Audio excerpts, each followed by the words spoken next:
Let's talk about the biblical conquest of Canaan. It's easily one of the most violent and, frankly, morally troubling stories in the entire Old Testament. But what if we've been missing the point all this time? In this explainer, we're going to unpack the conquest through the eyes of its original writers. We're going to explore this really strange and forgotten supernatural worldview that turns the whole story from a simple land grab into a cosmic war against an ancient, non-human enemy. And it all kicks off with commands like this one. For any modern reader, this is, well, it's just shocking. It sounds like a mandate for total, indiscriminate slaughter. It's the kind of verse that makes people question the entire text. And that's really the central problem we're diving into today. But what if there's another way to look at this? A reading that asks us to set aside our modern lens for a minute and try to see the conflict from the perspective of an ancient Israelite. Because in their worldview, this wasn't senseless at all. It was a targeted campaign in a much, much larger supernatural conflict. So let's go uncover that hidden logic. All right, so our first clue pops up when the Israelites first get to the border of the Promised Land. Moses sends 12 spies to scout out the territory. And the report they bring back, well, that report is the key that unlocks this entire supernatural drama. And right here, the specific word they use is everything. The spies don't just say the locals are big or tall. They say they saw the Nephilim. Now, for an ancient Israelite reader, that name was like a lightning bolt. It immediately connected the enemies in Canaan to a primeval, supernatural rebellion. Their terror wasn't just, oh no, we might lose a battle. It was a deep, cosmic dread. And the Bible makes it really clear this wasn't just some isolated group. All across the land, it names these different clans of giants. You've got the Anakim, the Emimim, and others. But here's the kicker. The text repeatedly links all of them back to a common, terrible ancestry, all under this umbrella term Rephaim, and all tracing their family tree right back to the Nephilim. So to really get who these giants were and why the command was to destroy them, we have to rewind, way, way back, to a very strange and cryptic story in the book of Genesis, long before Abraham, before Moses, before Israel even existed as a nation. So this is it. This is the origin story. The Nephilim were the children from a forbidden union between divine beings, the sons of God, and human women. In their worldview, this was seen as a profound violation of the boundary between heaven and earth. It was a corrupting of the human bloodline by these rebellious divine entities. Okay, so how did ancient thinkers actually picture this happening? Well, they had a couple of ways. Some took it very literally. Divine beings physically took on flesh and had children. Others saw the sexual language as more of a euphemism, an analogy explaining that just as Yahweh supernaturally created his chosen people, Israel, rival gods were supernaturally creating their own people to oppose Yahweh's plan. But here's the crucial thing. No matter which way you slice it, the result is exactly the same. A rival human bloodline spawned by hostile gods. Okay, hold on. This is the obvious question, right? Genesis 6 happens, then God sends a massive flood to wipe the slate clean. So how on earth could the spies in Numbers see descendants of the Nephilim centuries later in Canaan? Well, the ancient writers had a couple of main solutions they kicked around. The first is that the flood wasn't actually global, but a massive regional catastrophe just in Mesopotamia. That would mean that Nephilim descendants living outside that specific area could have survived. The second possibility is that the divine rebellion of Genesis 6, well, it just happened again, on a smaller scale, after the flood.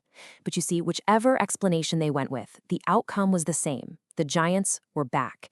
And that single fact turns the whole land of Canaan into a supernatural battlefield. So with all this backstory, everything about the conquest of Canaan just transforms. This is no longer just a war for territory. It becomes a cosmic battle fought on holy, or maybe more accurately, unholy ground. Israel is literally marching back to the scene of the crime. Let's take the kingdom of Bashan, for example, ruled by the giant king Og. In the ancient Ugaritic language, which is like a sister language to Hebrew, the word for Bashan was Baton. Its meaning? Place of the serpent. Whoa. This wasn't just some random name, you guys. It was a theological label, identifying this whole region with the domain of Yahweh's ancient serpentine enemy from the Garden of Eden. And it gets even more specific than that. The most prominent landmark in Bashan is Mount Hermon. Ancient Jewish texts, like the famous Book of 1 Enoch, pinpointed this exact mountain as the portal. the place where those rebellious divine beings first descended to begin their corrupting work on earth. So when Israel marches on Bashan, they are marching on ground zero of the original rebellion. And King Og himself? He's like the poster child for this enemy. The Bible calls him the last of the Rephaim, one of the giant clans. He rules from the place of the serpent. But this is the most stunning connection of all. The Bible describes his bed. Its dimensions, 9 cubits by 4, precisely match the known dimensions of the sacred cultic bed of the chief Babylonian god Marduk, which was housed in the ziggurat we know as the Tower of Babel. The biblical writer is drawing a direct line from Og to the giants to the serpent, all the way back to the rebellion at Babel. So let's put all the pieces on the table. We've got these giant bloodlines, we've got corrupted geography, and we've got these direct links to ancient divine rebellion. With all of that in view, we can finally understand the terrifying logic behind the command for holy war. The Hebrew term is harem. Now, it doesn't just mean to destroy, it means to devote to destruction, to remove something from ordinary use and dedicate it entirely to God, almost like a sacrifice. And now, here is the mind-blowing linguistic connection. The Hebrew for Mount Hermon is Carmon. It has the exact same root letters, Kar-M. The place of the rebellion is linguistically tied to the command for its utter annihilation. So here's the rationale step by step. 1. Rival gods created rival bloodlines. 2. These bloodlines were an existential threat to Israel. 3. To take the land God promised, this supernatural threat had to be completely and utterly wiped out. And therefore, 4. Kerhem was not a command for random genocide against all Canaanites. It was the specific theological order to eradicate these enemy bloodlines. And the book of Joshua basically comes right out and says it. This is the smoking gun. After describing all the campaigns, the text summarizes the outcome. It doesn't say Joshua cut off all the Canaanites. No, it says he cut off the Anakim. This verse makes it crystal clear that the primary target of the holy war was the descendants of the Nephilim. But the story doesn't end there. As clear as the mission might have been, the execution, well, it was flawed. The war against the giants, as it turns out, was left unfinished. Buried deep in the summary of Joshua's victories is this one critical, almost throwaway line. The Anakim were wiped out from the land of Israel, except for a remnant that survived in 3 specific cities: Gaza, Gath, and Ashdod.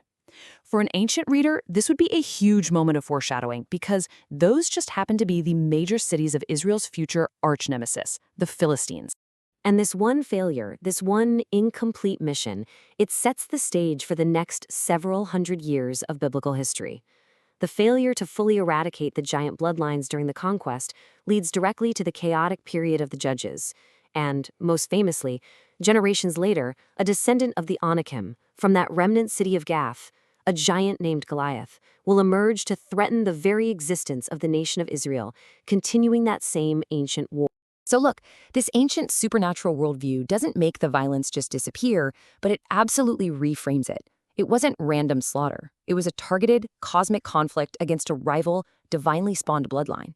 It gives a theological logic to an otherwise baffling holy war. But it also leaves us with this really lingering, provocative question. What are the consequences? And what does it mean for a story when a holy war against a supernatural enemy is left unfinished?